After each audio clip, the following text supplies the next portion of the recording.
नमस्कार, मैं प्रिया और आप देख रहे हैं HW न्यूज़। एलॉन मस्क अब ट्विटर के बिग बॉस बन गए हैं। ट्विटर और एलॉन मस्क के बीच महीनों तक चली खींचतान के बाद आखिरकार उन्होंने ट्विटर को खरीद लिया है। दोनों पक्षों के बीच डील पूरी हो गई है और अब मस्क पूरी तरह से ट्विटर के मालिक हैं। इस सोशल मीडिया कंपनी की कमान संभालते ही मस्क ने ट्विटर के CEO पराग अग्रवाल को अब ट्विटर ऑफिस से बाहर कर दिया है। इसके साथ कंपनी के कई और अधिकारियों को भी निकाल दिया गया है।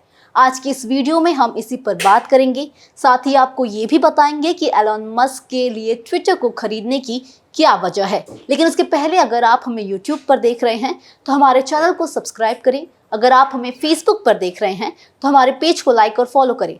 साथ ही अब आप हमारी सभी खबरें, वीडियो और लाइव टीवी को एक क्लिक पर HW एप्लीकेशन पर देख सकते हैं, जिसे आप प्ले स्टोर से डाउनलोड कर सकते हैं।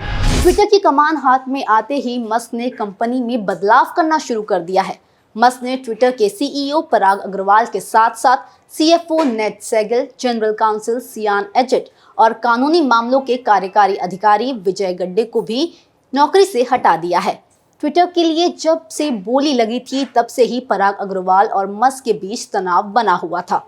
अब मस्क के ट्विटर में कदम रखते ही इन सभी लोगों को ट्विटर ऑफिस से निकाल दिया गया है। वॉशिंगटन पोस्ट ने इस खबर की पुष्टि की है। अगर हम पराग अग्रवाल की बात करें तो उन्हें पिछले साल नवंबर में कंपनी में सह संस्थापक जैक डॉर्फे के इस्तीफे के बाद ट्विटर का CEO नियुक्त किया गया था। IIT बॉम्बे और स्टैनफोर्ड यूनिवर्सिटी से पढ़ाई कर चुके अग्रवाल ने एक दशक से अधिक समय पहले ट्विटर में नौकरी करना शुरू किया था। उस समय कंपनी में 1000 से भी कम कर्मचारी हुआ करते थे।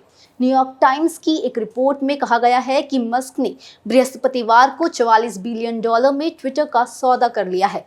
मस्क ने इस साल अप्रैल में जब ट्विटर खरीदने की इच्छा जताई थी, तभी से ये चर्चा होनी शुरू हो गई थी कि पराग अग्रवाल को हटाया जा सकता है।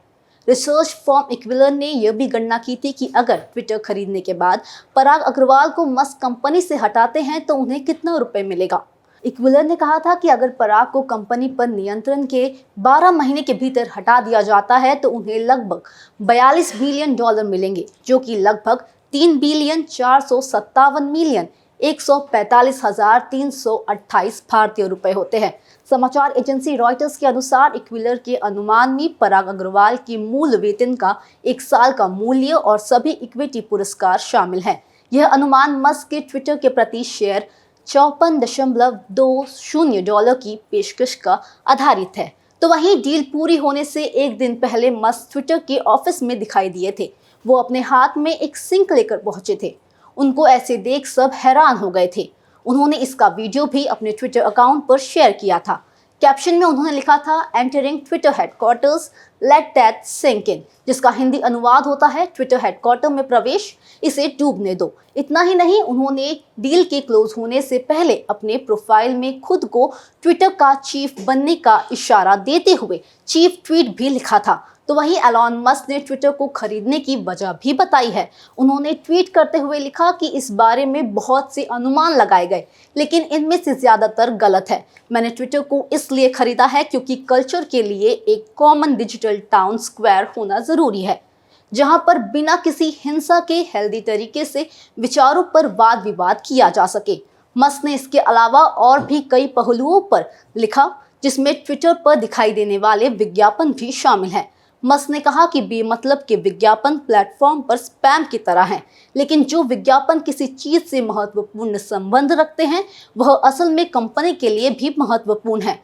उन्होंने कहा कि प्लेटफॉर्म पर अब बिना सिर पैर की कोई सामग्री नहीं परोसी जाएगी। तो वहीं इस पूरे मामले को लेकर आपकी क्या राय है, हमें कमेंट सेक्शन में ज़रूर बताइएगा। फिलहाल इस खबर के लिए सिर्फ इतना ही। देश और दुनिया की अन्य खबरों के लिए देखते रहें HW न्यूज़। अब खबरें पाइए सबसे पहले हमारे मोबाइल न्यूज एप्लीकेशन पर। एंड्रॉइड या iOS प्लेटफॉर्म पर जाइए, HW न्यूज नेटवर्क को सर्च कीजिए, डाउनलोड कीजिए और अपनी सुविधानुसार भाषा का चयन कीजिए। खबरों की भीड़ में अपने काम की खबर पाते रहिए।